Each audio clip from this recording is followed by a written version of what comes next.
Bismillahirrahmanirrahim. Assalamualaikum warahmatullahi wabarakatuh. Selamat pagi, salam sejahtera, salam sehat, dan salam pengadaan.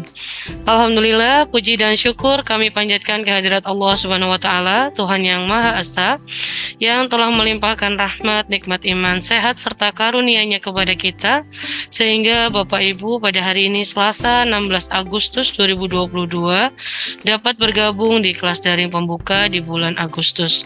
Kali ini kita akan membahas tentang penyusunan rancangan kontrak menurut Peraturan Presiden Nomor 16 Tahun 2018 beserta perubahan dan turunannya. Selamat datang dan selamat pagi kami sampaikan juga kepada Bapak Sukadi selaku fasilitator juga pengurus IAPI DPD Jawa Timur serta rekan-rekan admin yang mendampingi kegiatan hari ini. Bersama kami tim admin DPD IAPI Jawa Timur ada saya Mbak Neno, ada Mbak Ira dan juga ada Mbak Upi. Bagaimana kabar Bapak Ibu sekalian? Semoga senantiasa sehat, semangat, dan selalu tersenyum. Sebelum dimulai, kami sampaikan susunan kegiatan hari ini. Kita awali dengan pembukaan, lanjut dengan tangkap layar pagi, kemudian pemaparan materi sekaligus tanya jawab, dan kita akhiri kembali dengan tangkap layar bersama. Baik, kita masuk ke pembukaan. Mari kita tundukkan kepala sejenak seraya mengucap syukur atas nikmat iman dan kesehatan yang diberikan, serta untuk mengawali kegiatan hari ini, supaya mendapatkan keberkahan dan kelancaran, juga kemudahan dalam memahami ilmu. Berdoa menurut keyakinan masing-masing, dimulai. Doa dicukupkan.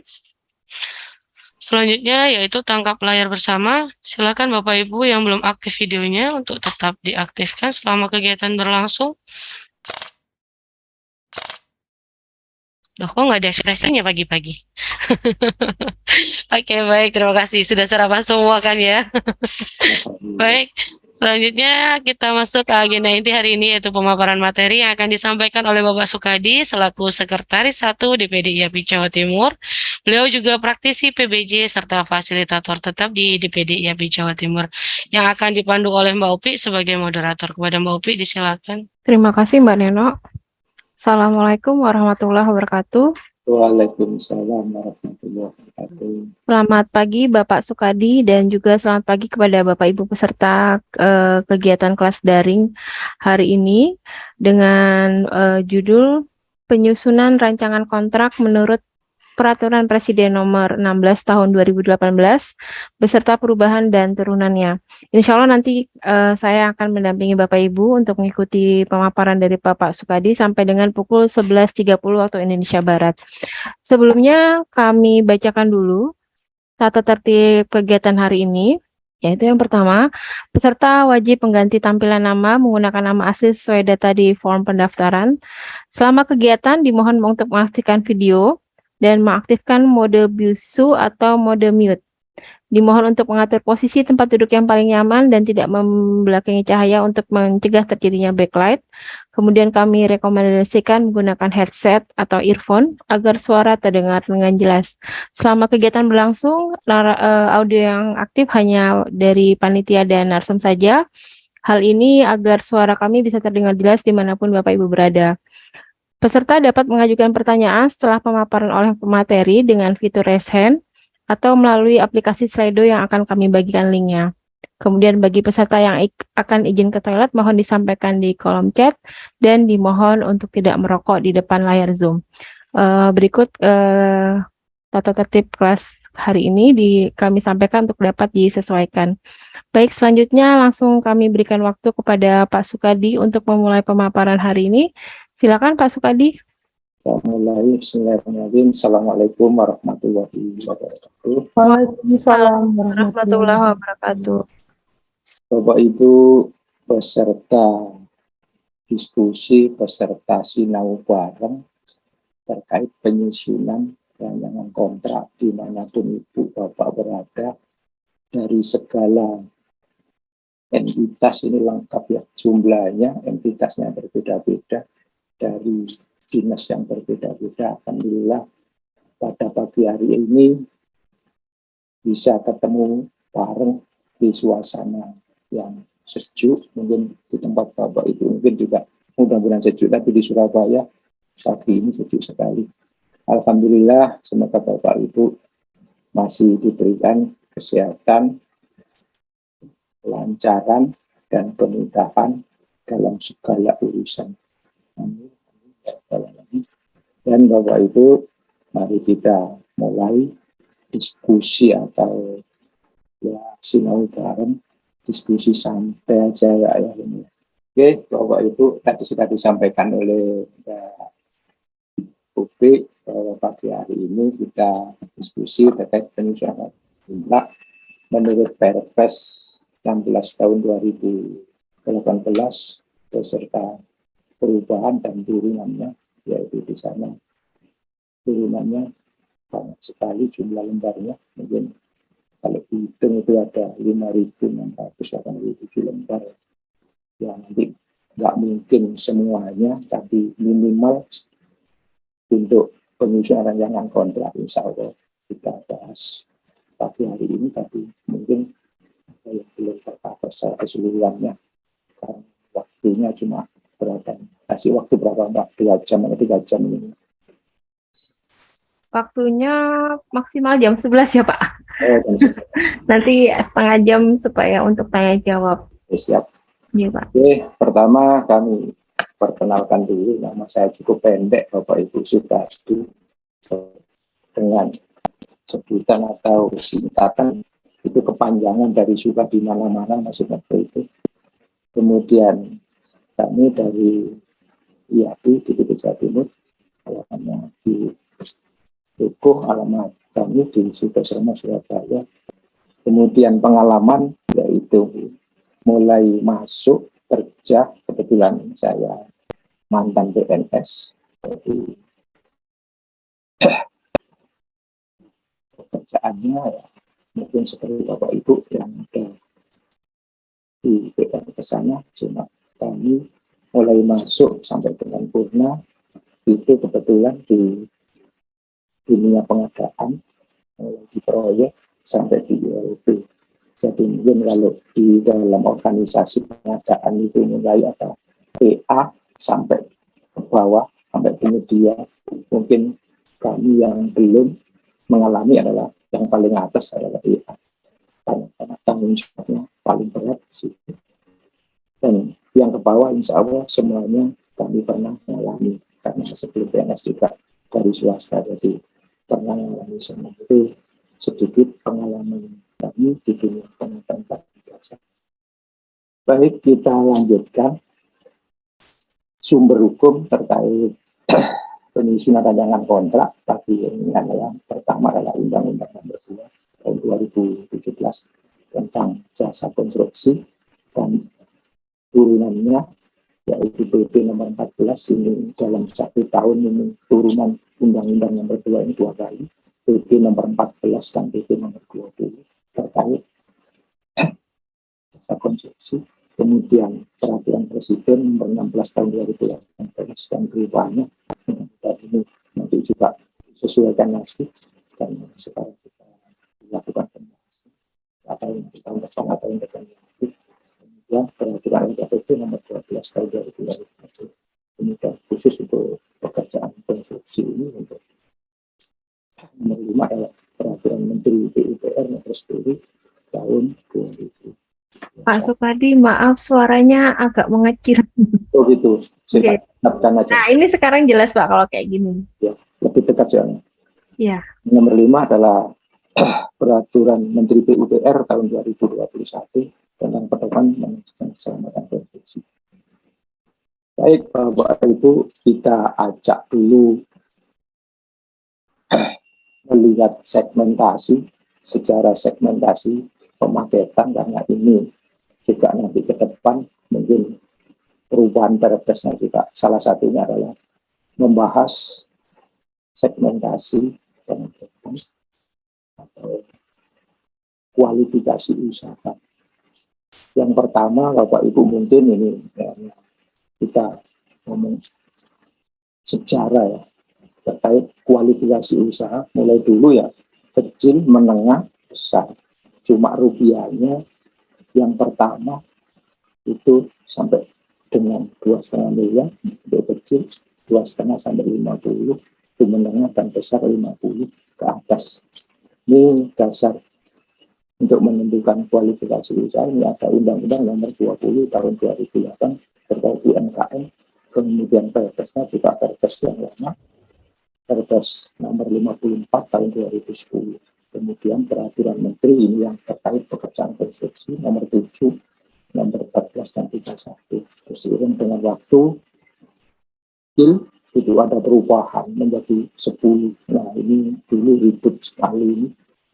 PP-nya tetap, undang-undangnya tetap, tapi ada Permen PU Nomor 7 Tahun 2019 tanggal 25 Maret bahwa untuk kualifikasi itu sampai dengan 10 lihat ini ribut ini. Kemudian ada somasi dari penyedia, akhirnya dikabulkan menjadi Permen PU Nomor 14 Tahun 2020 tanggal 18 Tahun 2020. Kembali lagi untuk kualifikasi kecil menjadi 2,5 miliar. Nah, dalam perkembangan kemudian untuk kualifikasi dari 2,5 menjadi 10 dari 2,5 menjadi 15. Nah, ini Bapak Ibu terus terang di daerah untuk kualifikasi kecil 15 ini sangatlah berat. Tapi Bapak Ibu yang duduk di BPK, di organisasi atau sekarang di pelaku BPJ, jadi kualifikasi kecil adalah sampai dengan 15. Ini dengan syarat yang sangat-sangat simpel banget. Jadi sekarang untuk kualifikasi kecil itu tidak seperti yang dulu karena nilainya 15, maka di sana adalah berlaku hukum pasar, suplai dan demand, karena di sana paketnya hampir semuanya jadi kecil, maka penyediaannya banyak yang turun, yang menengah menjadi kecil. Itu sekarang lagi dibahas lagi, mudah-mudahan ke depan ada harmonisasi dari 2,5 menjadi 10 menjadi 2,5, setengah menjadi 15, mudah-mudahan ke depan bisa menyesuaikan dengan kondisi di lapangan. Jadi ini secara pengajuan Bapak Ibu, ya, karena ini terkait nanti isian atau bahasan di dalam penyusunan dengan kontrak, karena kualifikasinya berbeda, tentunya persyaratannya berbeda. Itu yang melatar belakangi kenapa saya sampaikan segmentasi. Bapak izin lebih dekat nggih. Pak. Suaranya makin menghilang. Pak. Siap. Siap. Mohon izin Bapak, kayaknya kurang peka nih laptopnya. Nah, pagi hari ini cukup simpel bahasan kita pada penyusunan rancangan kontrak, yaitu pertama adalah surat perjanjian. Surat perjanjian ini rata-rata given ada di dokumen pemilihan atau di NPP, di model dokumen pemilihan, semuanya ada di sana, cuma bentuknya ada yang sama, ada yang berbeda. Nanti setelah slide ini kita sampaikan. Kemudian yang nomor 2, syarat-syarat umum kontrak atau SSUK ini secara keseluruhan ini tidak banyak perubahan. Yang banyak perubahan, yang banyak isian adalah nomor 3 dan nomor 4. Jadi nanti kita membahas nomor 3 dan nomor 4. Nah, ini kita ambilkan contoh surat perjanjian menurut Peraturan Lembaga Nomor 12 Tahun 2021 lampiran 5, yaitu lampiran tersebut isinya adalah terkait pekerjaan konstruksi dan konsultan konstruksi. Ya, menurut anatomi surat perjanjian itu terdiri dari kepala atau judul. Nanti Bapak Ibu tidak baca, semuanya ada di sana. Mudah-mudahan mengambilnya tidak keliru karena bagiannya banyak sekali. Kemudian di dalam anatomi itu kalau yang di konstruksi dan konsultan konstruksi itu ada dasar pertimbangan. Kemudian anatomi berikutnya adalah batang tubuh, yaitu terkait istilah dan pasal-pasal dan seterusnya. Itu ada batang tubuh dan yang terakhir adalah penutup. Itu yang ada di lampiran 5 untuk pekerjaan konstruksi dan pekerjaan jasa konsultansi konstruksi. Ya, bagaimana dengan jenis pengadaan yang lain? Jenis pengadaan yang lain hampir sama, cuma tidak tipis. Nah, tidak tipisnya di sini kalau di lampiran 4 sama sumbernya, yaitu peraturan LKPP nomor 12 tahun 2021 untuk jenis pengadaan non-konstruksi ini terdiri dari barang dan jasa lainnya. Di sini anatominya hampir sama, cuma di sini pertimbangannya yang enggak ada, ya tetap ada kepala, ada batang buku, dan ada penutup seperti itu. Jadi Bapak Ibu, rancangan kontrak terutama surat perjanjian tinggal diambil, kemudian diisi, disesuaikan tanggal pekerjaan, nama, kemudian ini dan lain sebagainya sesuai dengan surat perintah atau surat SK-nya seperti itu. Kemudian syarat-syarat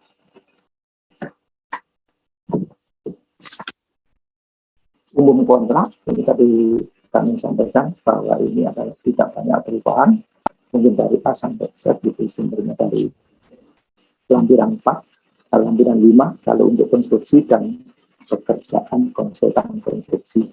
Sedangkan yang non konstruksi yaitu barang dan jasa lainnya ada di lampiran 4. Baik Bapak Ibu, tadi sudah kami sampaikan bahwa minimal syarat-syarat khusus kontrak yang harus kita detailkan adalah kurang lebih minimal ada 15, jadi bisa lebih banyak lagi. Yang paling banyak adalah di syarat-syarat khusus kontrak untuk barang dan jasa lainnya, itu isinya banyak sekali, yang sampai 20. Nah, ini kita ambil contoh untuk pekerjaan konstruksi adalah seperti ini.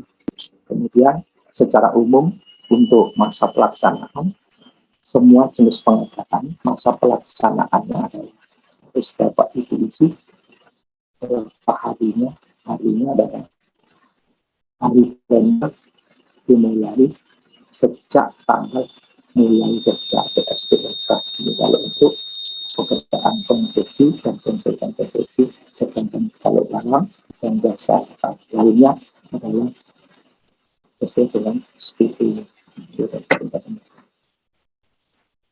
Kemudian untuk masa pelaksanaan, nah ini kepada Bapak Ibu dalam pelaksanaannya pekerjaan mungkin dari satu bagian pekerjaan itu mungkin dalam pelaksanaan atau serah terima sebagian itu mungkin disebut melalui pekerjaan nomor 1 misalkan diserahkan berapa hari kalender itu bisa melalui SPFK. Terus kemudian yang nomor 2 barangkali ada pekerjaan tapi yang masa pelaksanaan kemudian diserah terimakan, jadi tidak sama dalam masa pelaksanaan serah terima. Tapi total keseluruhannya itu sekian hari tidak tanggal dimulai tentang tulis di dalam SPFK.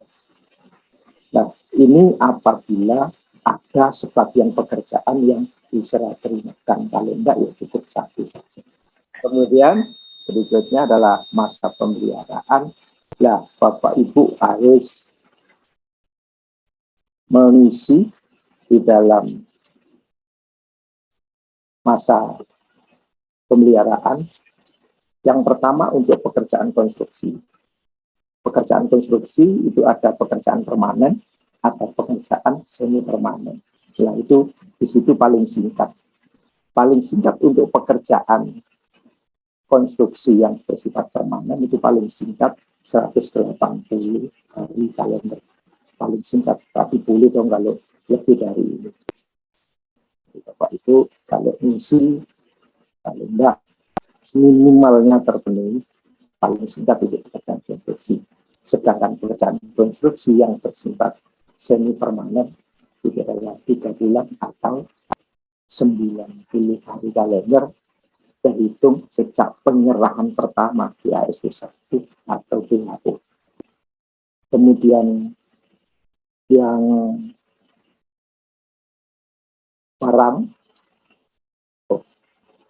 barang itu waktunya Bapak Ibu ini terkait masa penanggungan risiko atau masa garansi. Nah, ini Bapak Ibu kalau barang dan jasa lainnya apabila ada garansi harus Bapak tulis berapa bulan atau berapa tahun. tahun, misalkan kalau memang itu sampai 1 tahun, seperti itu pada untuk para pekerja lainnya.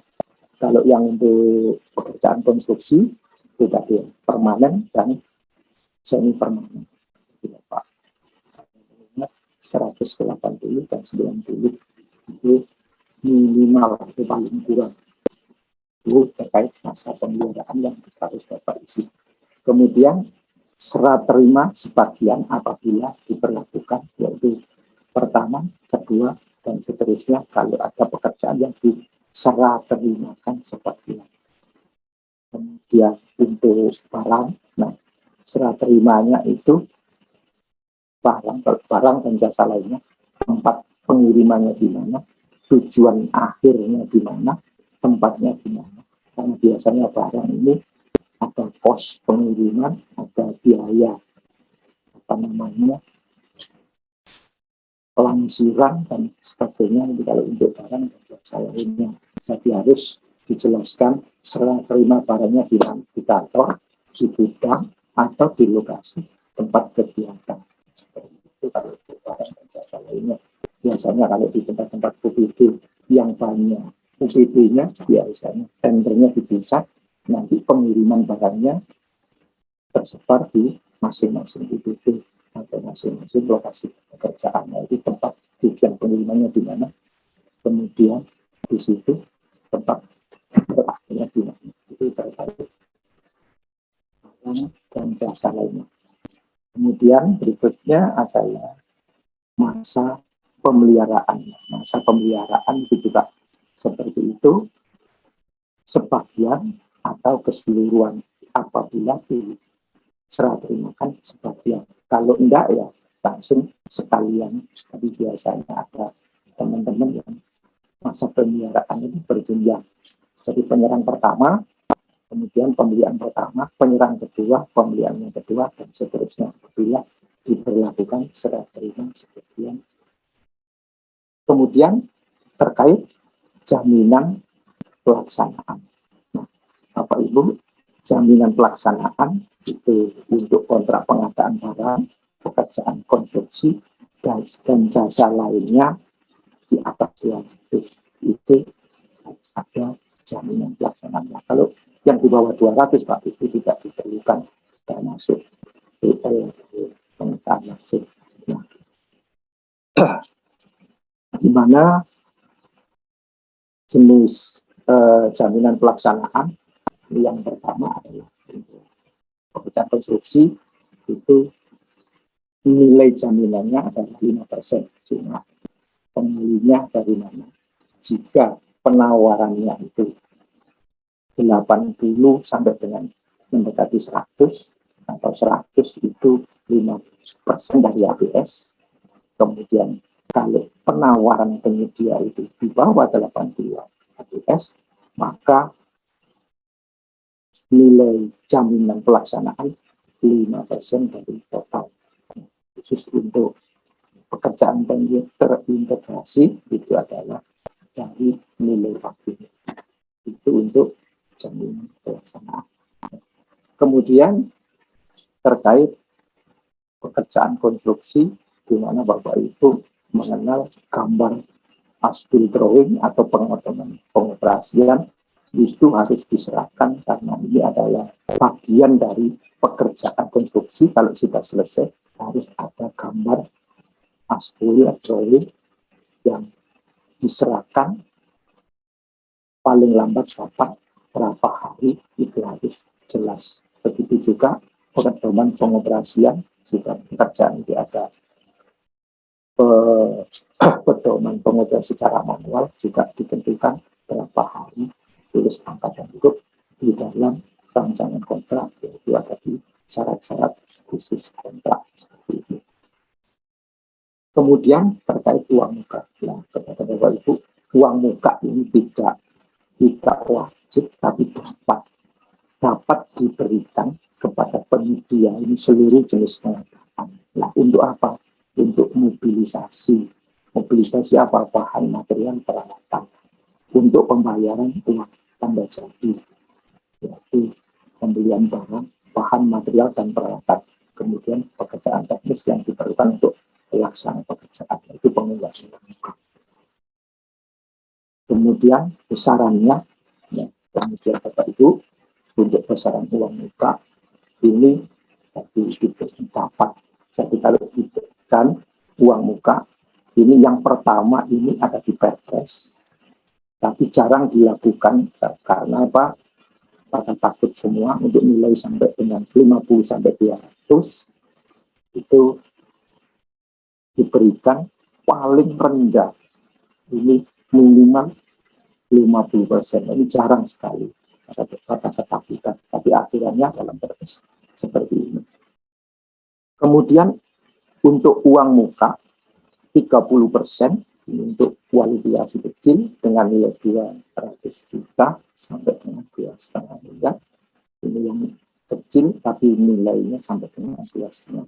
Kemudian ini kecil dengan bersama, tapi untuk 2,5 miliar sampai dengan 2,5 miliar sampai dengan 15 miliar.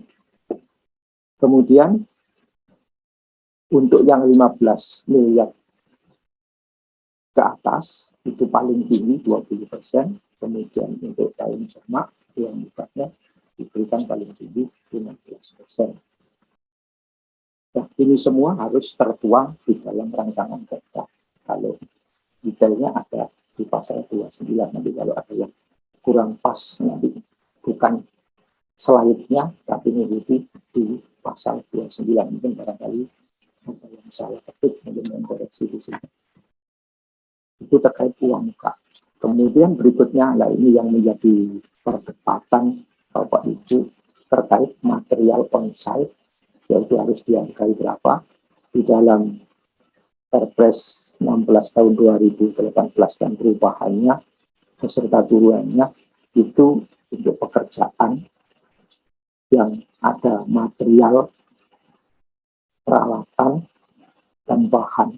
Itu di sana diberikan nilai material konsep itu dihargai maksimal 70%. Tapi kepada Bapak Ibu harus didetailkan, diberikan maksimal atau diberikan ini sebagai contoh, misalkan mendatangkan pompa belum dipasang, itu termasuk material konsep, mungkin bisa 60, bisa 50 lagi harus diisi dari harga satuan pekerjaan. Kemudian ini contoh yang terkait bahan sheet pile, misalkan sudah datang tapi belum dipasang, di rancangan kontrak harus ditulis di titik-titiknya harus diisi maksimal, misalkan maksimalnya 70 tapi ya Pak tidak menemukan maksimal tapi hanya menemukan 50 lah. Ini nanti cara menghitung progres fisiknya harganya 50% dari nilai satu pekerjaan. Seperti itu untuk material konsep.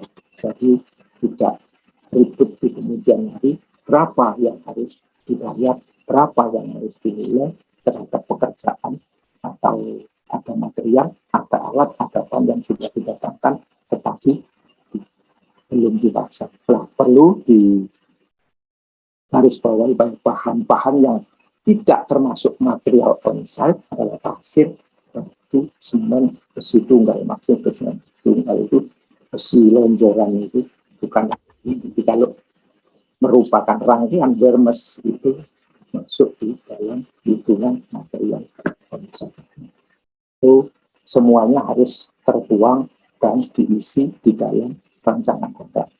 Dan Bapak Ibu tidak perlu takut dalam pengisian dalam rancangan kontrak, karena nanti ada review dari teman-teman pokja apabila keliru. Tapi minimal Bapak Ibu harus isi besaran-besaran dan ketentuan terkait di dalam rancangan kontrak. Ya, kapan rancangan kontrak itu sebetulnya dikerjakan, yaitu pada tahapan persiapan pengadaan barang jasa. Siapa yang melaksanakan? Apa teman-teman BPK, dapat dibantu di seluruh teknis, tenaga ahli, dan tim pendukung. Nah, kemudian terkait cara pembayaran. Ini Bapak Ibu yang agak apa namanya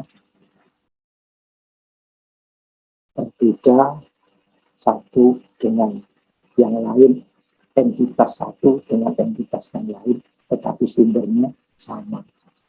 Nah, ini sebagai contoh dalam rancangan kontrak untuk pekerjaan DID atau perencanaan.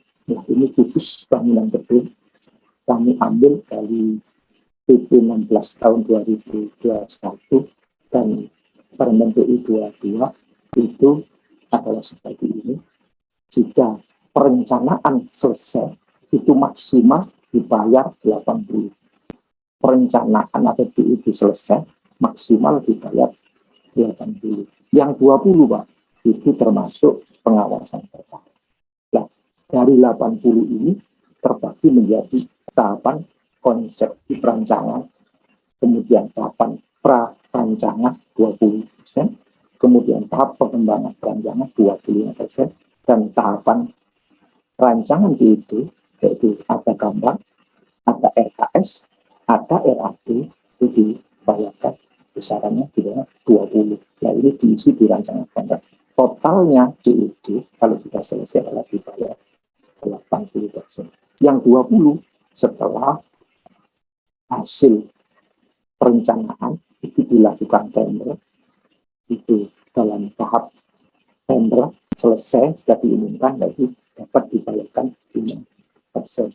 Kemudian tahapan pengawasan berkala sebesar 15%, total 20%.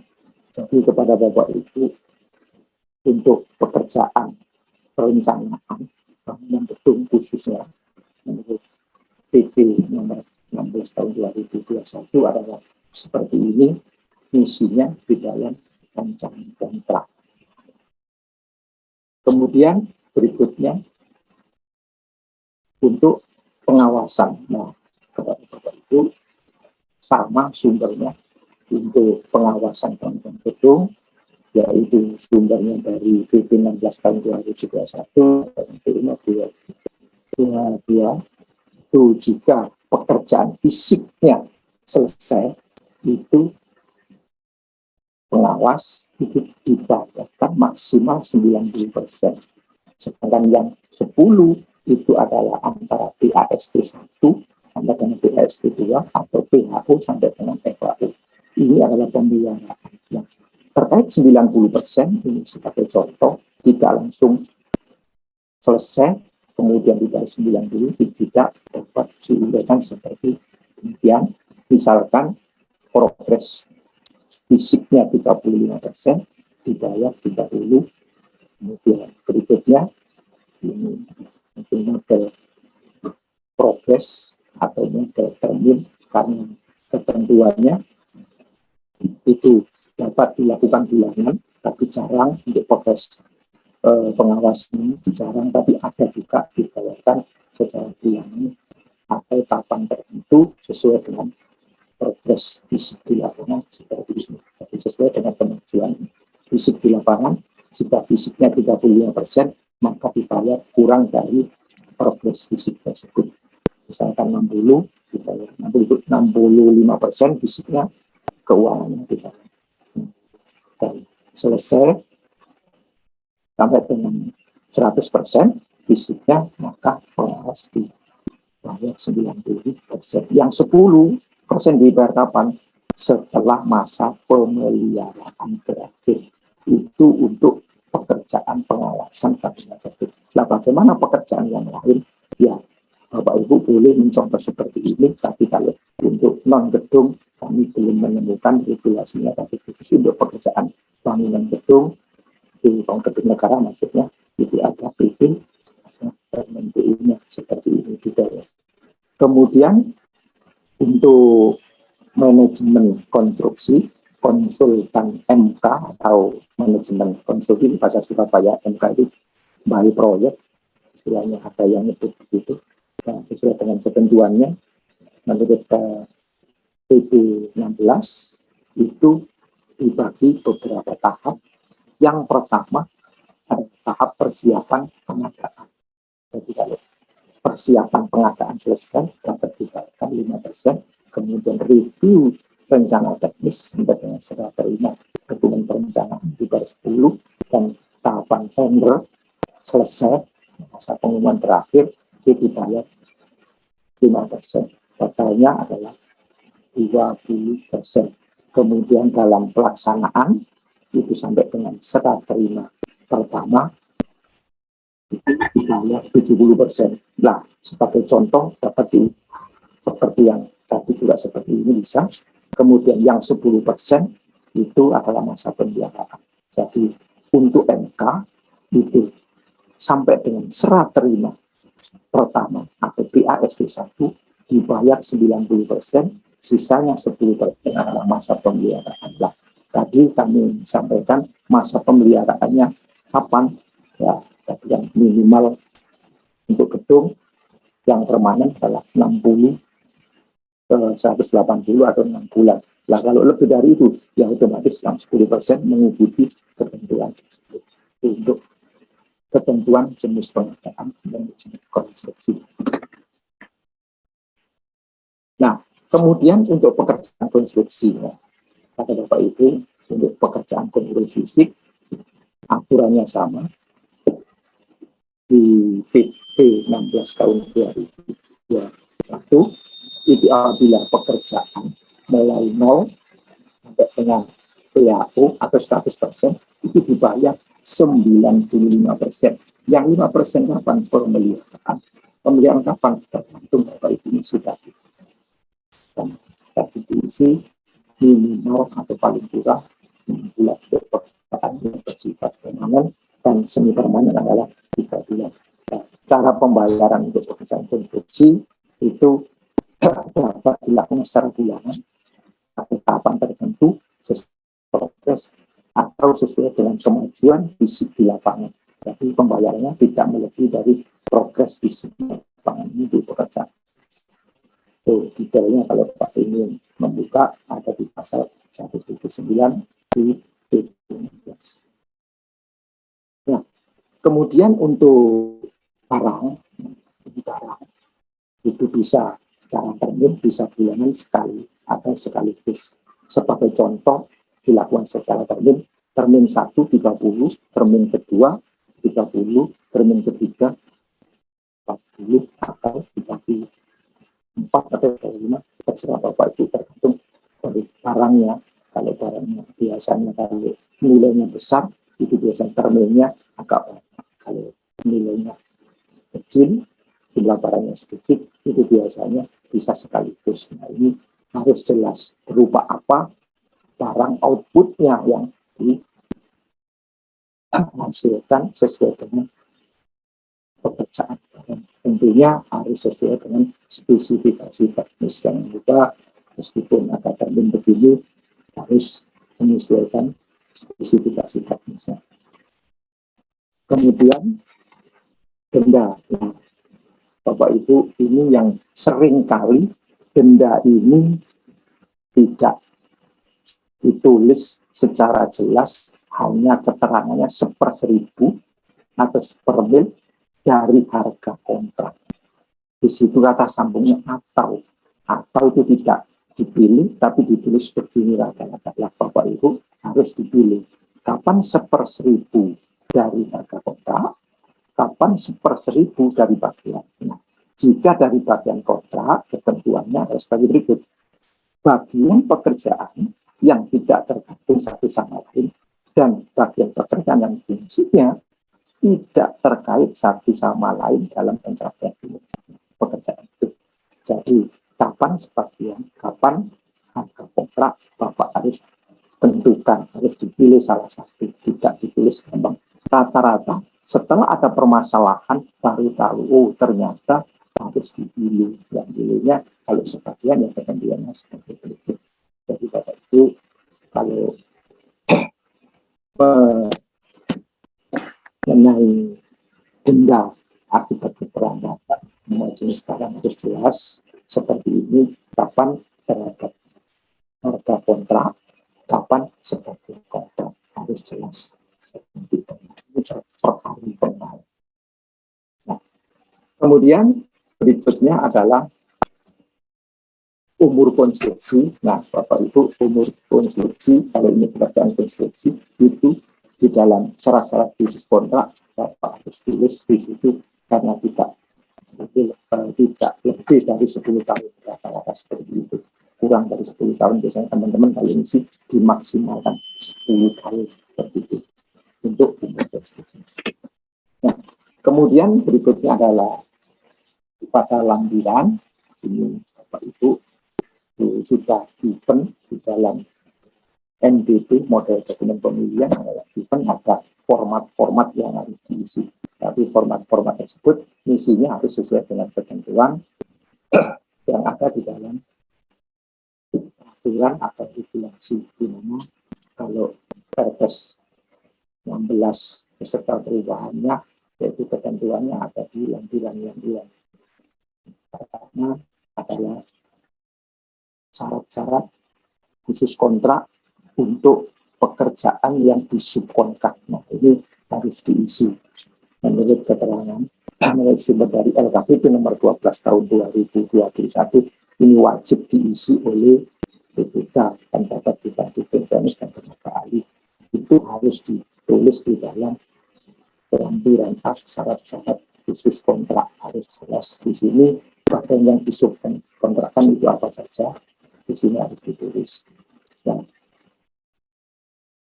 ketentuannya nanti setelah slide berikut ini yang tadi ini pekerjaan utama itu 1, 2, kemudian pekerjaan yang bukan utama yang harus disubkonkan harus ditulis di sini. Ya, ketentuannya bagaimana? Ketentuan untuk pekerjaan yang wajib disubkonkan adalah pekerjaan utama kepada penyedia jasa spesialis. Ketentuannya berapa?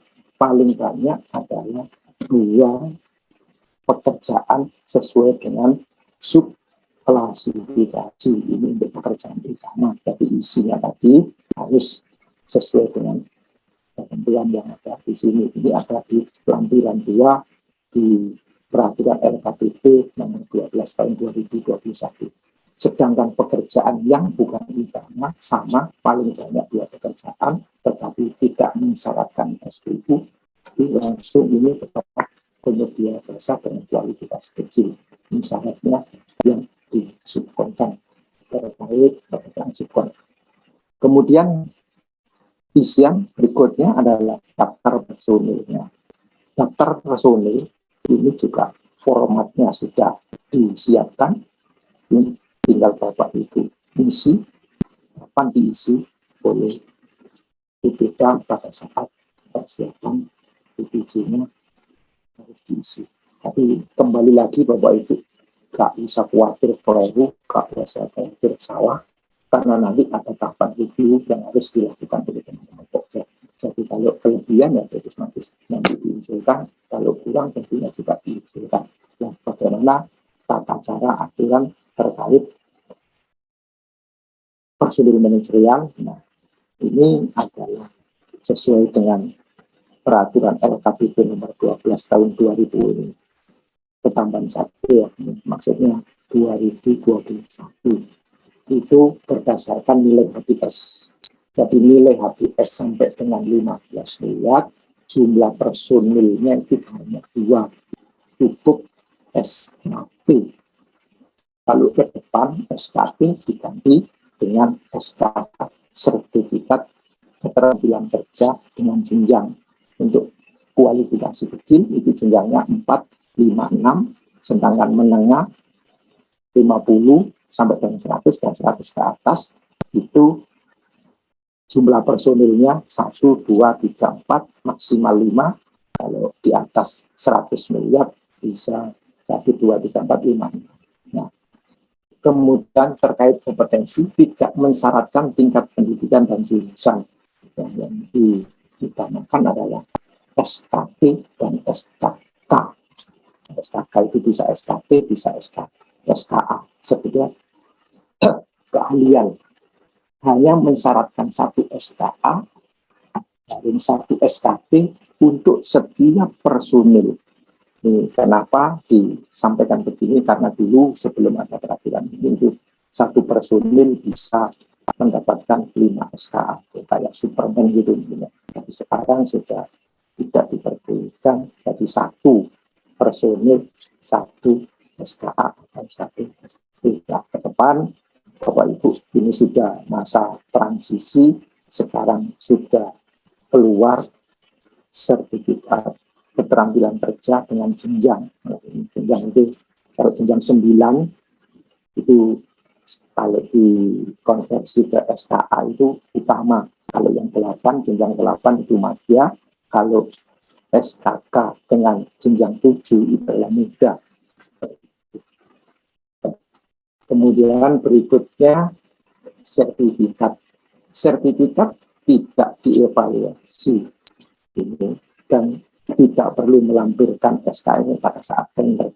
Kenapa? Karena SKA, SKP itu nanti dibuktikan pada saat mobilisasi personil di PPK. Jadi kalau sudah ditunjuk sebagai pemenang, baru diminta menunjukkan SKA dan SKP atau sekarang diganti SKK. Kemudian pengalaman kerja ini dihitung setelah lulus minimal sesuai dengan persyaratan untuk memperoleh sertifikat kompetensi kerja. Kemudian pengalaman di sini adalah pengalaman kerja, itu pengalaman kerja konstruksi. Sebetulnya pengalaman kerja ini adalah pengalaman kerja pekerjaan konstruksi apa saja. Nah, kemudian terkait sertifikat kompetensi, itu setiap jabatan hanya mensyaratkan 1 SKA atau SKP. Kemudian berikutnya adalah khusus untuk manajer keuangan tidak mensyaratkan SKA dan SKP. Kemudian untuk sertifikat petugas K3 atau ahli K3 ini kalau dulu dibatasi harus diterbitkan dari institusi, sekarang tidak boleh dibatasi, hanya yang diterbitkan oleh satu lembaga sertifikasi profesi atau instansi yang berwenang sesuai dengan peraturan penerbangan. Jadi boleh untuk petugas K3 atau ahli K3 sudah tidak dibatasi lagi. Kalau dulu ada dibatasi sehingga penyedia kesulitan, itu termasuk persyaratan yang diskriminatif. Kemudian persyaratan personil berikutnya terkait pengalaman personil manajer selain personil K3 konstruksinya. Kepada Bapak Ibu, ini yang sering kali bolak-balik review dalam mengisi rancangan kontrak. Nah, ini sebagai contoh demikian. Untuk usaha kecil, ini ketentuannya, pengalamannya. Kalau kecil tadi kan SKP, itu disyaratkan paling lama 2 tahun. Kemudian menengah, ini menggunakan SKA, persyaratan pengalamannya paling lama dan maksimal 4 tahun. Nah, kemudian berikutnya untuk usaha besar. Usaha besar dikelompokkan menjadi 2. Untuk yang nilai HBS-nya di atas 50 sampai dengan 100, itu pengalamannya 5 tahun. Sedangkan HBS-nya yang di atas 100, itu pengalaman maksimal 8 tahun. Sedangkan untuk pekerjaan kompleks, itu disyaratkan paling lama 10 tahun. Nah, bagaimana kenyataan atau kondisi di lapangan? Kan tidak seperti ini, Bapak Ibu. Usaha kecil misalnya untuk kualifikasi kecil, nilainya misalkan kalau kecil sekarang kan sampai dengan 15, misalkan 14 miliar misalkan termasuk usaha kecil. Cukup SKP 2, 1 itu pelaksana, yang 1 adalah petugas atau K3. Nah, itu pengalaman cukup 2 tahun lah. Kadang-kadang ditulis lebih dari itu lah. Bapak Ibu nggak usah khawatir kalaupun ada keliru atau kebablasan misi, nanti teman-teman di Pokja nanti bisa meluruskan terkait isian rancangan kontrak tersebut. Jadi Bapak Ibu kalau misi nggak usah khawatir, nggak usah takut keliru, karena ketentuannya seperti ini. Biasanya yang lama itu tidak dibatasi seperti ini. Kadang-kadang nilainya 500, pengalamannya mintanya 10 tahun. Nah, seperti itu kadang-kadang. Sekarang sudah tidak diperbolehkan lagi dengan regulasi yang baru sesuai dengan Perpres dan Perlem 12 tahun 2021. Itu terkait ketentuan personil manajerial. Kemudian ketentuan personil K3. Nah, Kapan personil K3 itu disyaratkan dengan sekian tahun, itu tergantung tingkat risikonya. Kalau tingkat risikonya kecil, itu petugasnya dipersyaratkan tanpa pengalaman. Kemudian tingkat risiko sedang, itu boleh dipilih kalau ahli muda K3 konstruksi pengalamannya 3 tahun, atau dinaikkan menjadi madya. Kalau punya madya, maka pengalamannya tanpa tanpa pengalaman. Kemudian yang berikutnya adalah jika risiko keselamatannya risiko termasuk risiko besar, itu maka disyaratkan untuk tenaga ahli K3-nya adalah ahli madya K3 pengalaman 3 tahun, atau dapat dipenuhi ahli utama K3 tanpa pengalaman. Seperti itu untuk personil K3. Nah, untuk menentukan kapan risiko kecil, kapan risiko sedang, kapan risiko menengah, Bapak Ibu bisa melihat di Permen PU nomor 10 tahun 2021 itu di lampiran C. Jika hasil penilaian konsultan ini Bapak Ibu tinggal ngatur saja kapan tingkat risikonya itu kecil, kapan tingkat risikonya itu sedang, kapan risikonya besar, tergantung hasil analisa yang dihasilkan oleh teman-teman konsultan BUD. Seperti itu, dengan batasan 1 sampai 4, 5 sampai 12, 15 sampai 25 itu tingkat risiko besar. Nah, untuk mengetahui risiko-risiko ini, Bapak Ibu tinggal ngambil hasil yang telah dilaksanakan oleh konsultan BUD. Kemudian Bapak menentukan syaratnya tenaga K3-nya berapa tahun yang terjadi pada slide sebelumnya.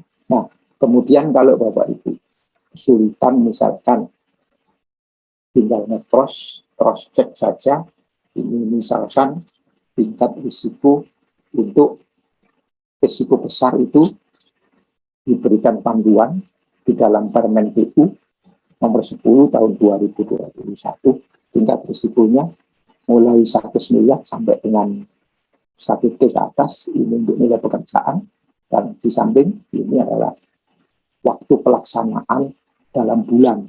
Jadi Bapak Ibu tinggal ambil contoh misalkan 100 miliar 10 bulan, itu risikonya besar. Maka risiko besar persyaratannya tentunya tadi yang seperti yang disampaikan, boleh madya, boleh utama, seperti itu. Nah, kemudian yang sedang itu sesuai dengan kelompok nilai pekerjaan konstruksi dan waktu pelaksanaan dalam bulan. Ini risiko sedang seperti ini. Kemudian yang risiko kecil, nah, ini adalah 1 sampai dengan 10 miliar. Ini termasuk risiko kecil menurut Permen PU 2010 nomor 10 tahun 2021. Itu tingkat risiko.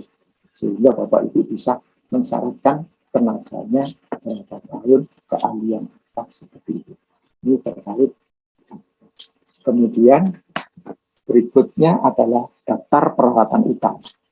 Nah, daftar peralatan utama juga seperti itu, Bapak Ibu.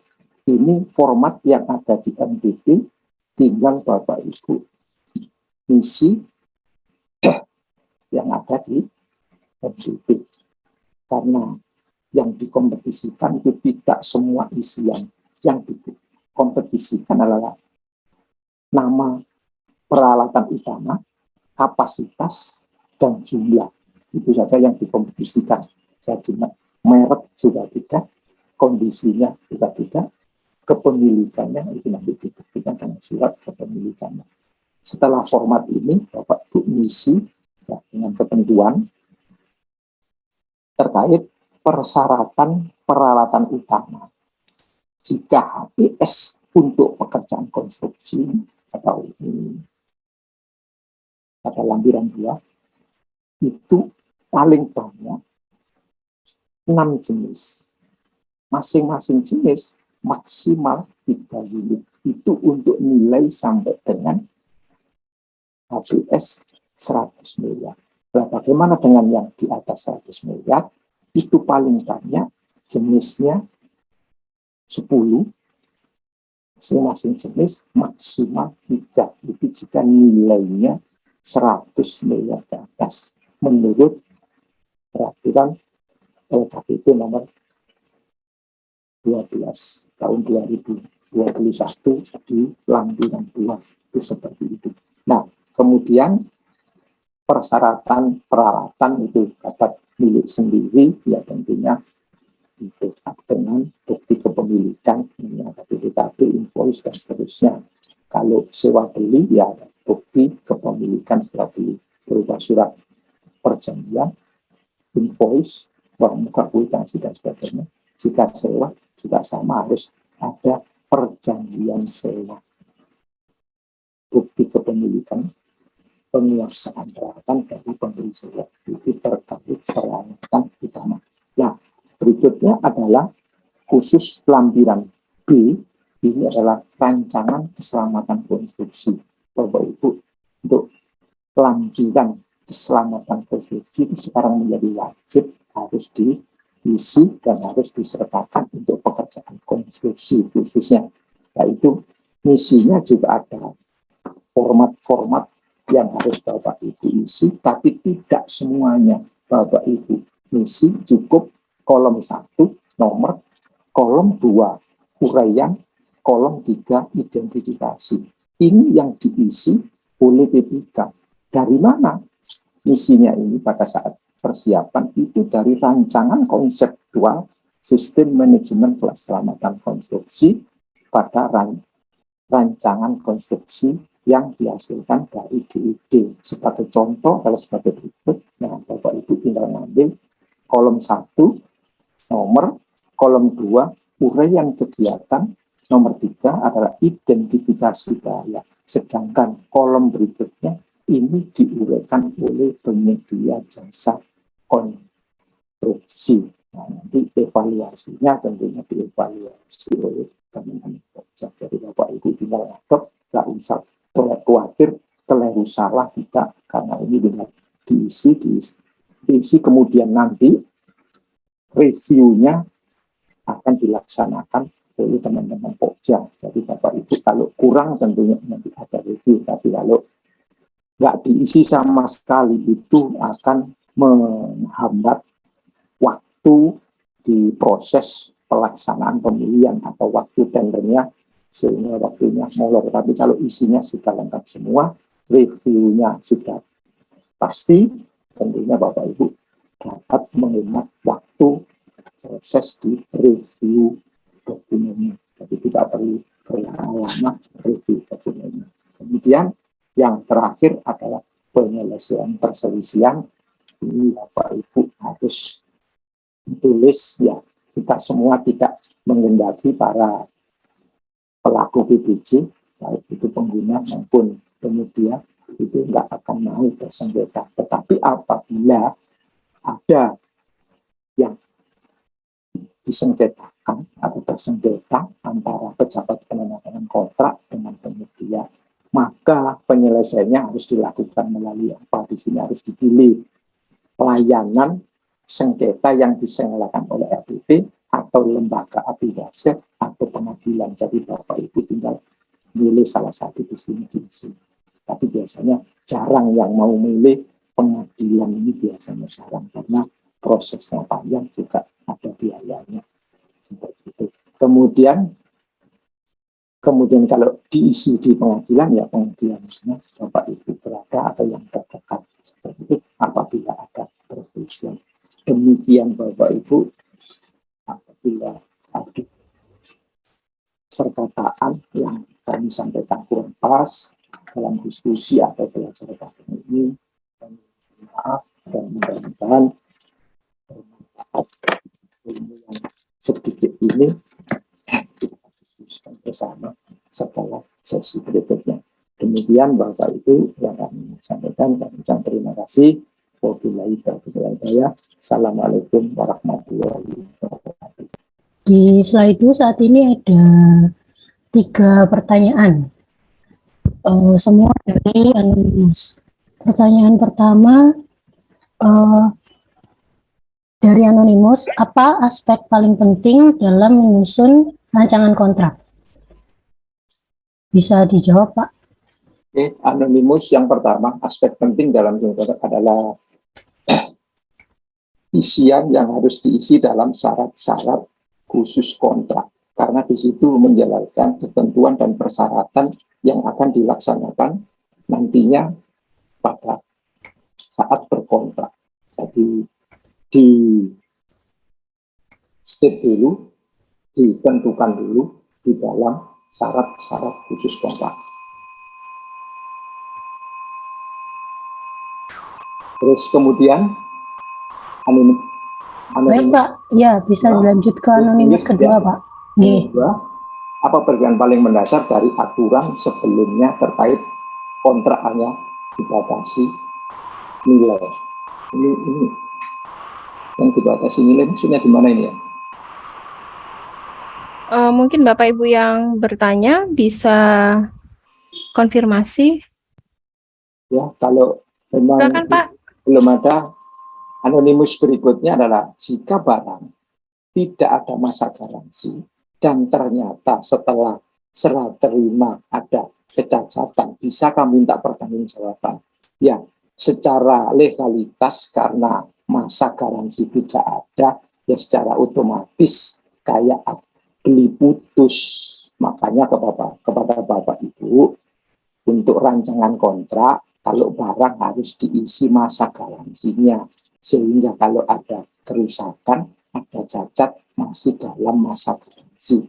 Kalau tidak ditulis di dalam syarat-syarat khusus kontrak masa garansi, maka ibaratnya beli putus. Jadi Bapak Ibu kalau sudah serah terima, diterima berita acara, maka segala risiko kalau ada kerusakan atau cacat menjadi tanggung jawab si penerima kalau tidak ditulis di dalam syarat-syarat khusus kontrak masa garansinya.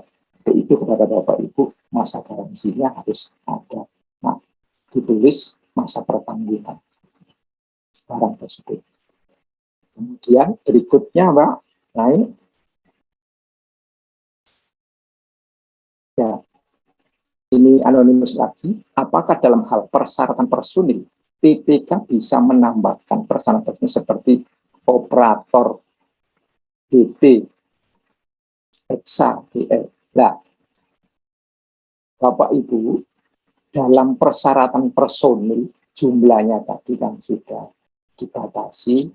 Kalau kualifikasi kecil itu 2, kualifikasi menengah itu ada 5, kemudian kualifikasi besar itu ada 6. Jika Bapak kepingin menambahkan, ini dapat ditambahkan di persyaratan, di spesifikasi. Jadi spesifikasi pekerjaan ini adalah ini, syaratnya harus ditambahkan ini. Masukkan di dalam spesifikasi, tetapi tidak dimasukkan di dalam persyaratan kompetisi. Artinya yang kami sampaikan tadi adalah persyaratan yang dikompetisikan. Seperti itu, Bapak. Sementara ini aja, Pak Fadli. Ini, ya ini saya mancing dulu ya. Barangkali Bapak Ibu nanti dapat ditanyakan. Bagaimana dengan syarat-syarat khusus kontrak sampai dengan pekerjaan tersebut berjalan, tapi di syarat-syarat khusus kontraknya tidak diisi. Nah, ini kemungkinan ada seperti itu. Lah bagaimana kelanjutan kalau dalam syarat-syarat khusus kontrak tidak diisi, maka di situ Bapak Ibu menjadi tidak dapat diselesaikan kalau ada permasalahan di kemudian hari. Contoh, pengenaan denda 1/1000 terhadap sebagian atau 1/1000 itu atau tanda hitungnya itu biasanya tidak dipilih. Maka apabila ada permasalahan, maka pengenaan denda keterlambatan tentunya mengambil denda keterlambatan yang paling besar, seperti itu biasanya. Ya, ini aja pancingan kalau tidak diisi itu bagaimana. Termasuk yang tadi dari Anonimus, bahwa masa pertanggungan atau garansinya tidak disertakan atau tidak tulis.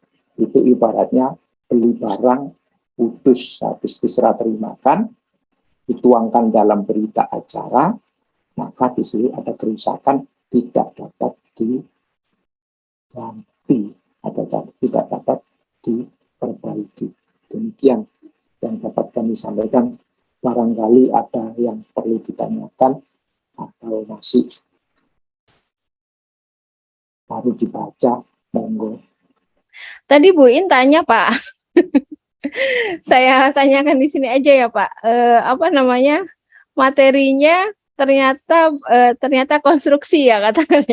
Ya, Bukan sebagian barang, sebagian jasa lainnya, tapi mayoritas konstruksi. Silakan Bu In, mungkin ada mau beri tanggapan Bu In. Selamat pagi Pak, saya In Febriani dari RSUD Kota Bekasi. Sebenarnya sih kalau saya pribadi memang tidak pernah di bagian urusan konstruksi ya Pak. Makanya tadi sempat shock juga, materinya isinya semuanya tentang konstruksi. Padahal di judulnya kan rancangan kontrak secara menyeluruh ya, beserta perubahan dan turunannya dari Perpres yang lama ke Perpres yang baru. Makanya gimana ya? Karena saya pengadaannya di sini kita tuh rumah sakit, dan kebetulan kalau untuk konstruksi yang pegang dari Pemda langsung, nggak lewat kita gitu. Nah, makanya saya juga bingung mau nanya apa. Maksud saya secara global aja Pak. Kalau misalnya memang boleh secara garis besarnya aja, globalnya seperti apa. Terima kasih Pak. Oke, terima kasih Bu Iin dari rumah sakit. Secara garis besar, karena kenapa pertimbangannya saya ngambil materi secara mayoritas konstruksi, karena yang sering terjadi masalah adalah di barang. Sedangkan untuk barang, kuncinya kan pertama waktunya berapa, kemudian pengenaan denda keterlambatan juga sama, kemudian masalah serah terima akhir itu ada di mana, kapan, tempatnya di mana, tapi juga sudah kami singgung. Kemudian masalah garansi juga sudah kami singgung.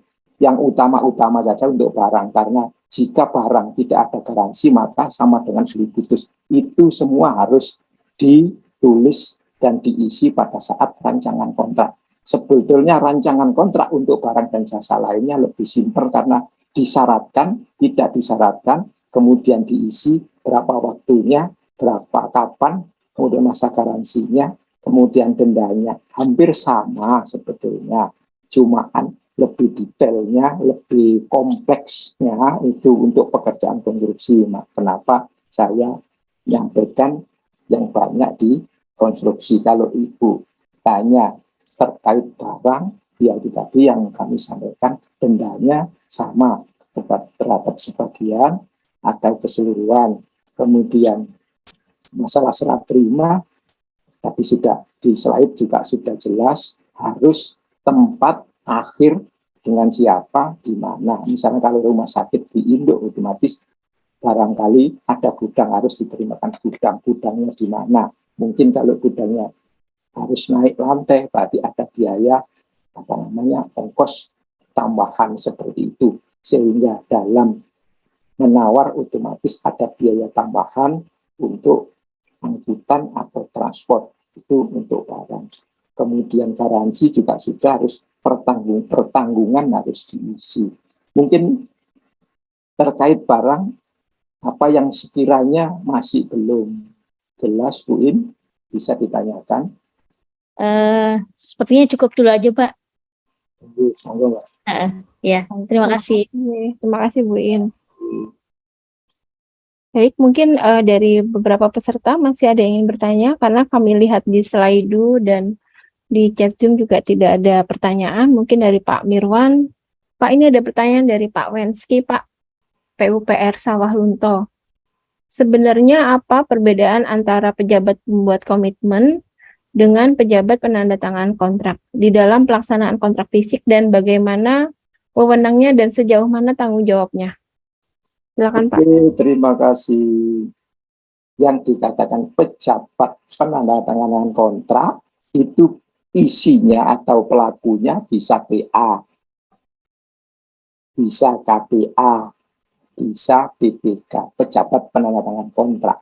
Sedangkan PPK yang pejabat pembuat komitmen adalah yang bertanggung jawab terhadap usulan, review, pelaksanaan kontrak, pengendalian kontrak. Itu perbedaan pejabat penandatanganan kontrak dengan PPK. Sebetulnya singkatannya sama, pejabat penandatangan kontrak dengan pejabat pembuat komitmen. Jadi PPK ya masuk di dalamnya pejabat penandatangan kontrak. Mungkin itu yang dapat kami sampaikan dan itu bisa dibaca di regulasinya seperti itu. Ya, mungkin ada tanggapan Pak Wensky. Silakan dinyalakan audionya. Ya, terima kasih Pak Sukadi. Ya, Berarti pejabat pembuat komitmen itu boleh menandatangani kontrak, Pak? ya, tentunya di situ kan pejabat membuat komitmen yang kalau yang dijadikan PPK ya tentunya sangat boleh, Pak. Dan apabila di situ tidak ada PPK dapat dirangkap oleh apa namanya eselon 3 atau KPA biasanya kalau di daerah KPA itu biasanya ada di eselon 3 dan syaratnya dipermudah lagi dapat tidak mempunyai diperbolehkan tidak mempunyai sertifikat seperti itu. Dan jarang pejabat penandatangan kontrak ditandatangani oleh PA itu jarang. Biasanya KPA dengan BPK pejabat penandatangan kontrak. Itu Pak Bensi.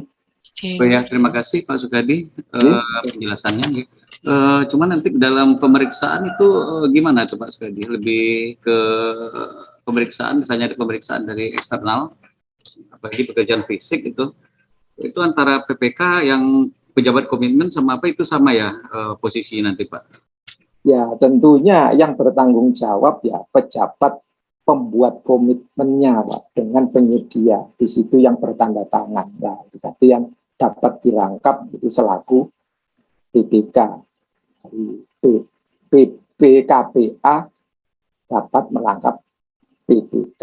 Itu biasanya di suatu OPD terkait ketersediaan SDM yang belum mempunyai sertifikat, yang ke depan belum mempunyai sertifikat kompetensi. Itu Pak. Ya, terima kasih Pak. Boleh satu lagi ya Pak ya nambahnya ya. Monggo. Ya kebetulan misalnya saya nih dipakai di instansi lain ini Pak, apakah di Diknas, apakah di Kesehatan BPKB selaku PPK dan di satu instansi lagi selaku pejabat membuat komitmen dan satu lagi sebagai pejabat kontrak. Itu gimana itu Pak? Nggak ada ini Pak ya? Nggak jadi rancu nanti ya Pak? Ya, kalau tanggung jawabnya besar, apalagi Bapak di internal entitas atau di OPD-nya Bapak sendiri sebagai PPK, kemudian di entitas lain atau di OPD lain Bapak sebagai PPK, tentunya tanggung jawabnya ya double, Pak. Baik Pak Sukadi, terima kasih banyak Pak. Terima kasih Pak atas ya penjelasannya semua. Terima kasih. Bisa. Baik. Untuk peserta lain masih ada pertanyaan? Mungkin dari Pak Sukadi ada yang ingin ditambahkan, Pak? Ya, saya tambahkan sedikit, Bapak Ibu. Pak, mohon maaf, saya potong ya Pak. Ini ada yang nanya Pak dari Pak Yudian. Monggo. Jika ada perbedaan antara IKP, LDK, dan LDP, hierarki yang tertinggi untuk sebagai pegangan menggunakan yang mana? Apakah IKP atau LDK, LDP? IKP, LDP, kemudian apa Pak? LDK, Pak. LDK, terus? Jadi perbedaan antara IKP, LDK, dan LDP. Hierarki tertinggi sebagai pegangan yang mana? Apakah IKP atau LDK, LDP? LDP. LDP itu apa? Oh iya, sorry. Terima kasih Pak. Ini kalau ngomong hierarki, apabila ada perbedaan IKP dengan LDP, maka ketentuan yang lebih tinggi yang diacu adalah LDP, lembaga data pemilihan. Kemudian terkait IKP dengan LDK, yaitu tentunya kalau ada permasalahan yang diambil adalah LDK-nya, karena LDK, LDP itu adalah yang harus diisi, sedangkan IKP itu adalah instruksi kepada peserta secara umum atau secara makro. Jadi detailnya ada di LKP, LDK, dan LDP. Ini terkait dalam proses tender sebetulnya. Jadi pertanyaannya di luar isian, tapi ini terkait hierarki atau ada permasalahan hukum apabila terjadi permasalahan. Ini pada posisi pokja sebetulnya ini. Ya, mungkin tidak monitor, Pak. Kita ke Pak Fikar ya, Pak. Sepertinya beliau ingin bertanya. Iya. Silakan Pak Fikar. Baik. Assalamualaikum warahmatullahi wabarakatuh. Waalaikumsalam warahmatullahi wabarakatuh. Iya. Selamat pagi Pak Sukadi, kabarnya sehat Pak? Alhamdulillah Pak Fikar. Oke. Terima kasih sebelumnya diberi kesempatan untuk bertanya. Jadi ini pembelajaran baru Pak buat saya pribadi, karena sama dengan Ibu yang dari Jawa Barat tadi kaitan dengan konstruksi. Di sini mungkin terkait dengan rancangan kontrak yang ingin saya tanyakan Pak, berkaitan dengan umur konstruksi Pak Sukadi.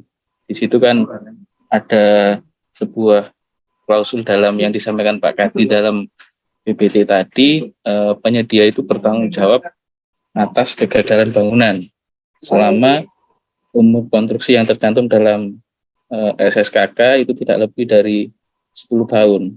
Nah, tentunya mungkin mohon izin Pak, kami izin tanya itu kalau secara teknis kegagalan bangunan itu bisa dikatakan kegagalan bangunan yang spesifiknya seperti apa Pak?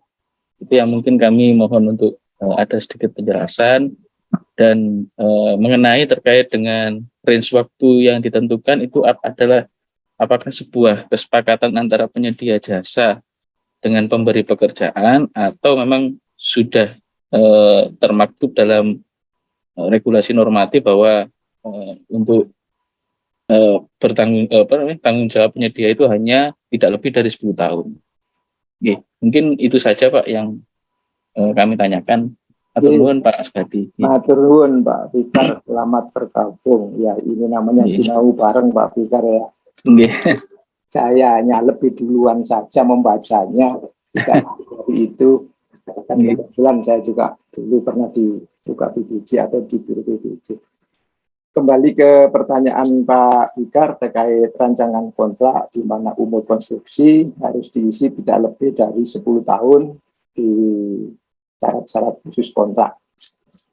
Termasuk di situ adalah kegagalan bangunan. Ya. Dalam kegagalan bangunan yang lebih dari 10 tahun itu sudah merupakan bukan tanggung jawab si penyedia, karena kurun waktunya hanya dalam 10 tahun. Nah, itu detailnya kegagalan bangunan itu ada di Undang-Undang Nomor 2 Tahun 2017 terkait jasa konstruksi, dan turunannya ada di PP 22 dan ada di PP yang berikutnya tahun 2021 nomor 14. Kegagalan bangunan itu baik sebagian atau keseluruhan. Nah, itu menurut undang-undang itu menjadi tanggung jawab penyedia. Undang-undangnya sih berat sebetulnya Pak. Apabila ada kegagalan bangunan, kalau dilakukan peneliti ahli, kalau itu menjadi domainnya penyedia, maka keseluruhannya harus mengganti. Seperti itu. Jadi, kalau nggak perlu di pasal 85 Undang-Undang Nomor 2 Tahun 2017. Itu Pak Fikar yang dapat kami sampaikan. Oke Pak, matur nuwun Pak atas penjelasannya. Berarti tetap itu di rancangan kontrak, di lampiran-lampiran juga tetap di ini Pak ya, dibunyikan ya Pak ya? Iya, tetap Pak. Untuk syarat klausul perjanjian Pak ya? Betul ya? Ya, karena itu menjadi tanggung jawab penyedia apabila ada permasalahan sampai dengan kurun waktu yang telah ditentukan dalam syarat-syarat usul kontrak yang tidak melebihi 10 tahun, Pak. Kalau izin Pak, kalau terkait dengan kita berbicara perawatan Pak ya, atau pemeliharaan. Nah, apakah juga ada sedikit kaitan juga dengan kegagalan bangunan ya Pak? Jadi ketika memang mungkin kerusakan bangunan itu mencapai mungkin persentase 30-40%. Nah, itu apakah ya mohon maaf saya belum membaca di Undang-Undang 2 2017 bahwa apakah ketika seumpama setelah ada serah terima tersebut ternyata ada semacam kerusakan yang tingkat nilainya itu sampai dengan 40-50%. Nah, itu apakah juga sudah bisa dibilang itu sebuah kegagalan bangunan, Pak? Ya mungkin izin kami tanyakan. Definisinya kegagalan bangunan menurut undang-undang dan PP-nya, bahkan di Perpres dan ketentuan yang ada di dalam MDP itu dihitung sejak serah terima akhir atau BAST 2 atau FAO Final Handover. Jadi diserahkan yang terakhir, dari sejak situ baru berjalan ngitung 10 tahun ke depan. Kalau sebelum itu misalkan BAST 1 sampai dengan BAST 2 itu masa pemeliharaan yang harus dirawat oleh penyedia dan harus diperbaiki oleh penyedia. Istilahnya cacat mutu, Pak. Iya Pak, cukup Pak. Matur nuwun sangat. Baik Pak, pertanyaan dari Pak Fakurianto dari Rumah Sakit Tingkat 2 Dr. Supraun. Yang pertama, untuk kegiatan renovasi gedung rumah sakit, bukan bangunan baru, apa juga perlu membuat kontrak? Untuk Pak siapa? Mbak? Pak Fatur. Pak Fatur. Fatkur, Pak.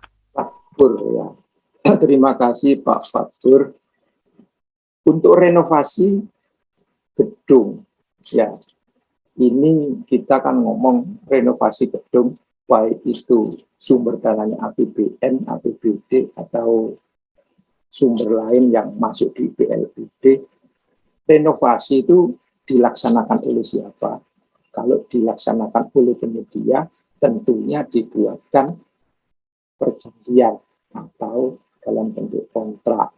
Kalau tidak dilaksanakan oleh pihak lain atau oleh penyedia, maka dilaksanakan bisa swakelola. Swakelola pun bisa swakelola tipe 1, 2, 3, dan 4. Jadi kalau menggunakan penyedia, menggunakan swakelola tipe 2, 3, 4, ya tetap menggunakan namanya perjanjian atau kontrak. Tergantung nilainya. Kalau di atas 200, itu surat perjanjian atau kontrak. Di bawah 200, cukup SPK. Demikian Pak Fatur. Ke pertanyaan kedua, terkait risiko konstruksi untuk siapa dibuat? Rumah sakit atau instansi atau pelaksana kontrak? Apakah setelah kontrak selesai ada laporan tentang risiko ini? Silakan Pak. Risiko dibuat untuk pelaku dan barang dan jasa. Bisa pengguna, bisa penyedia. Tergantung tingkat kekeliruan atau tingkat permasalahan yang ditimbulkan atau yang diakibatkan. Yaitu misalkan kekeliruan di perencanaan, tentunya di situ penyedia perencana yang bertanggung jawab.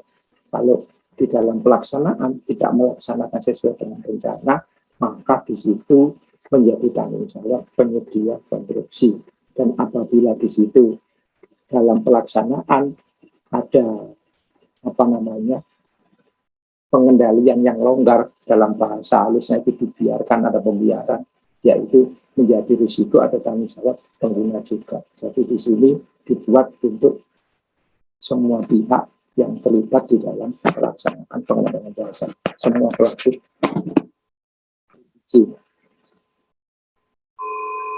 Itu yang kedua. Yang ketiga, Pak?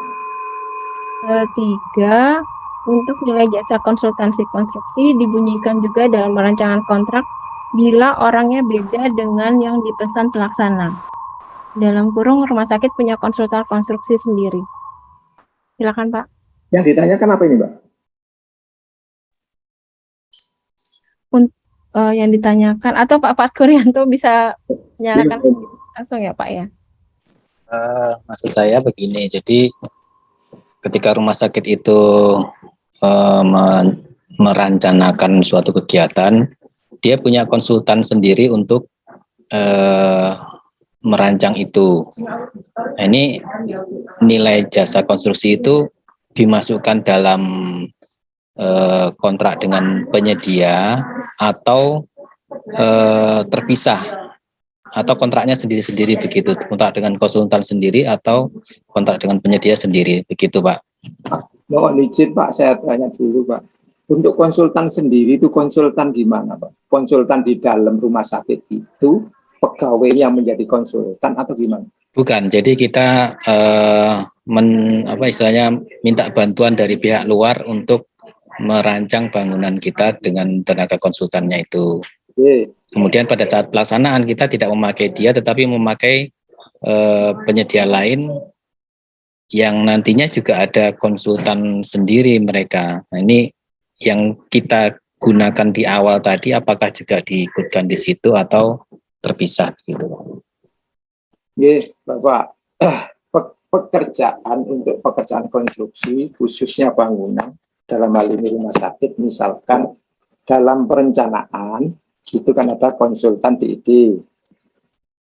Dalam pelaksanaan ada pekerjaan konstruksi yang dilaksanakan oleh kontraktor.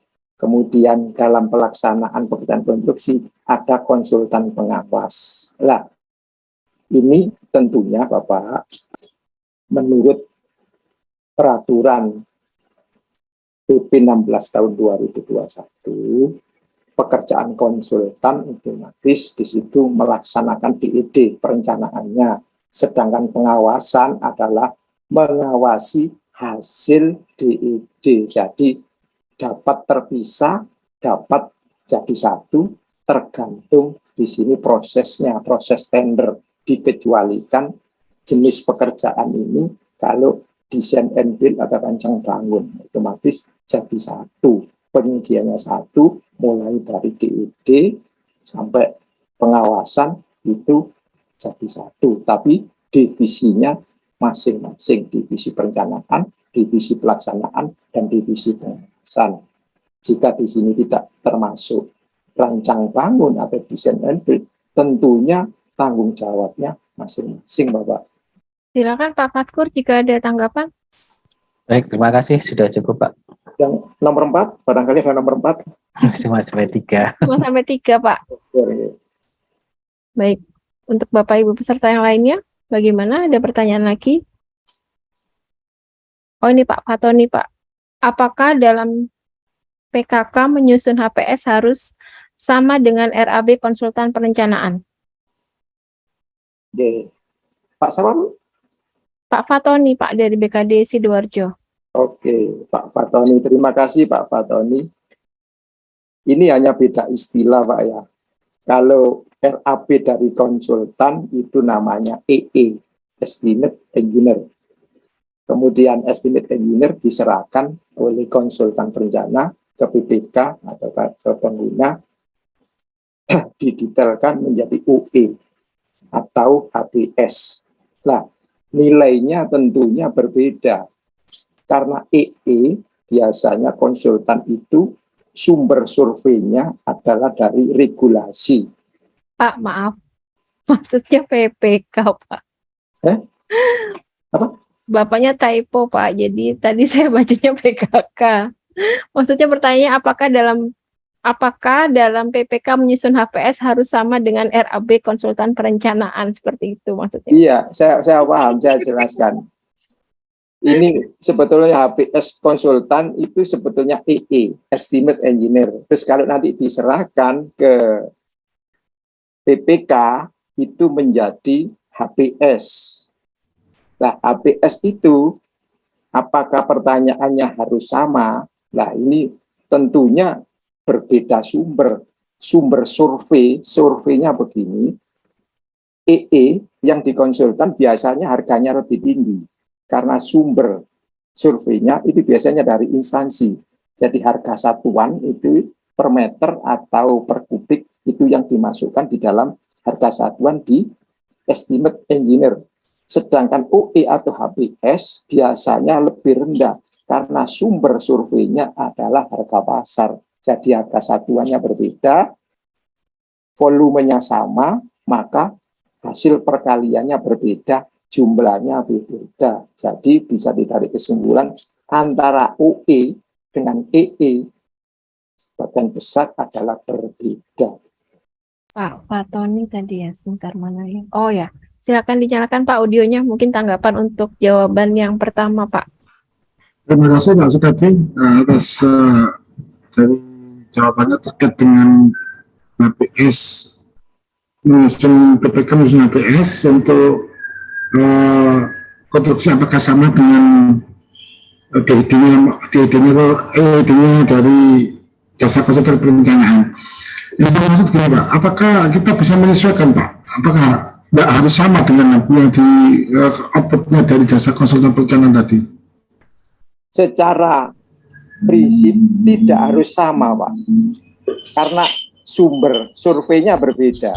Kalau PPK surveinya adalah harga pasar, sedangkan konsultan yang berupa EE atau estimate engineer surveinya berdasarkan kebijakan. Jadi harga satuan yang biasanya sudah terpublish, harga satuan per meter persegi, harga satuan per meter kubik, harga satuan per meter lari, biasanya begitu. Jadi secara kesimpulan tentunya berbeda Pak. Kita menggunakan apa yang paling tepat Pak untuk HPS-nya dari PPK nanti? Sebentar Pak, suaranya agak gembret Pak. Kita lebih tepat pakai apa Pak? Kita pakai dari jasa konsultan, apakah kita dari kebijakan dari pasar Pak? Begini Bapak, yang dilakukan survei oleh PPK adalah harga pasar Bapak.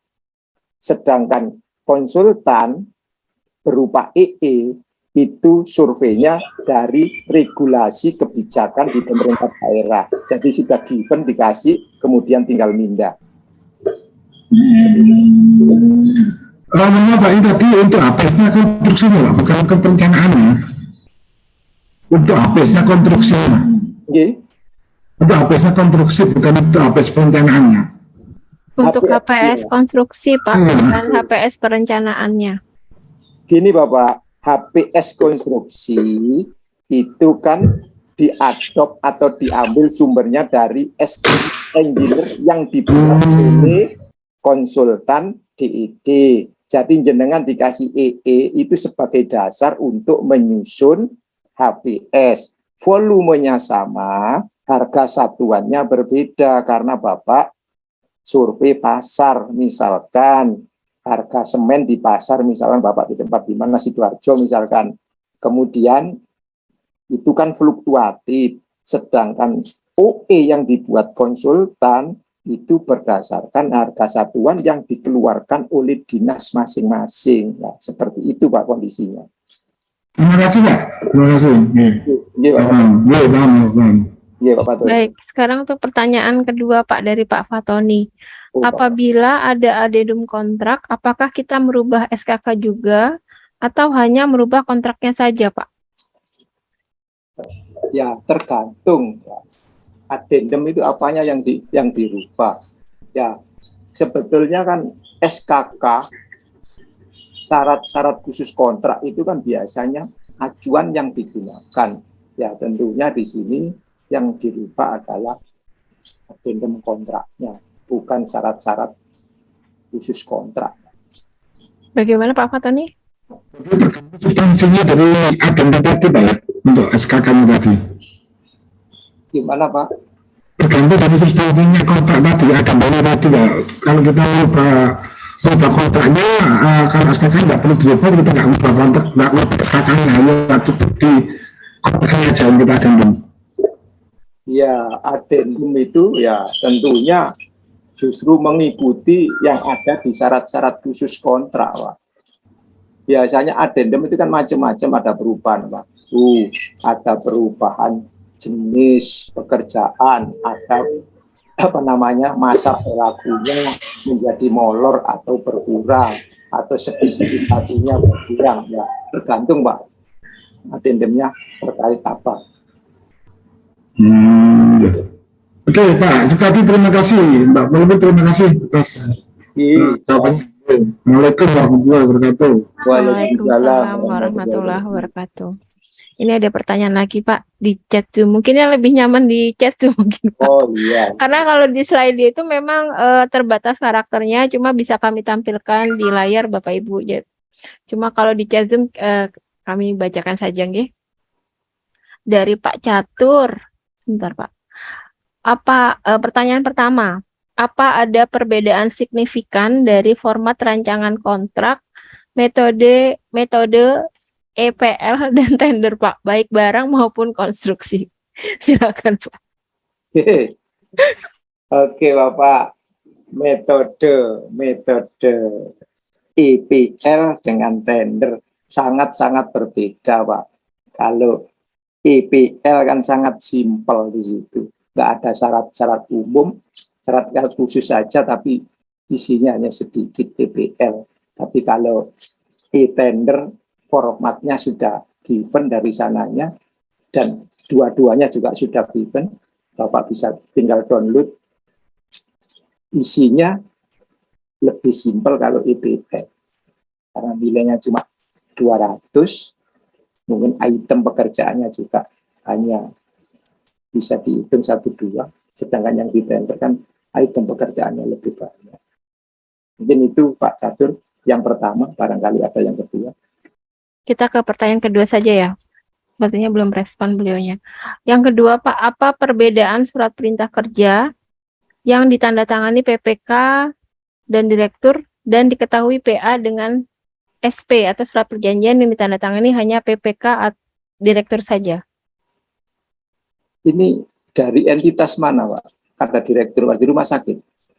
Sebentar Pak Catur, itu dari Dinas Tanaman Pangan, Hortikultura dan Perkebunan Kabupaten Malang. Oke. Sebetulnya mungkin yang ditanyakan perbedaan antara SPK dengan surat perjanjian atau kontrak mungkin ya. Kalau SPK itu nilainya 200 ke bawah atau sampai dengan 200.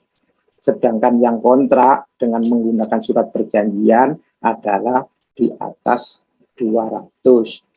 Perkara yang tanda tangan sebetulnya yang wajib adalah pejabat penandatanganan kontrak dengan penyedia para pihaknya.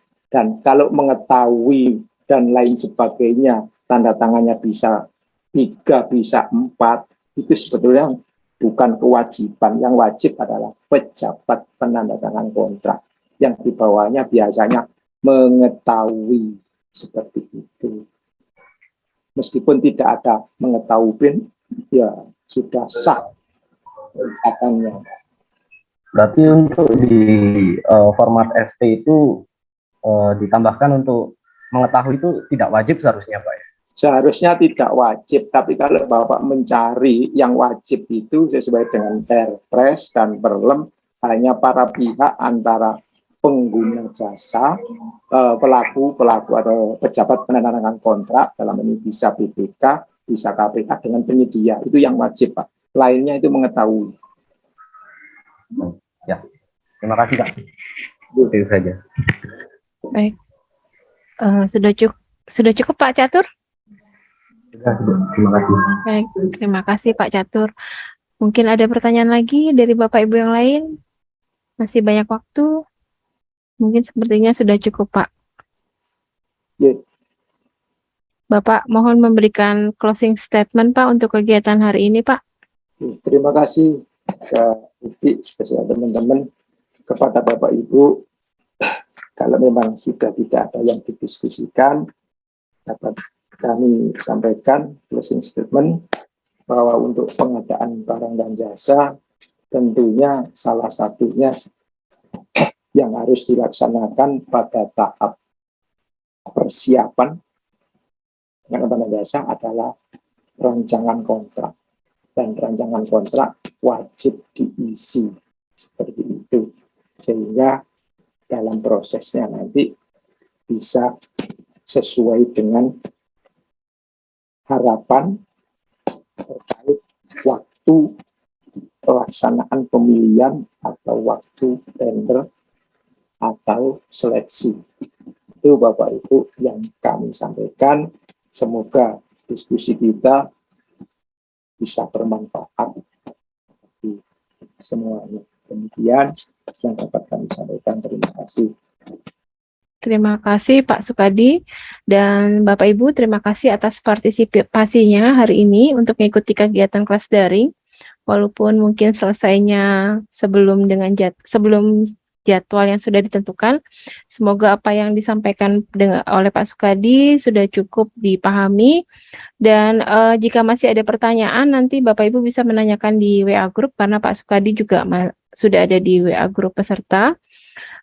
Untuk sertifikat kelas daring dan rekaman nanti akan kami sampaikan infonya di WA Group.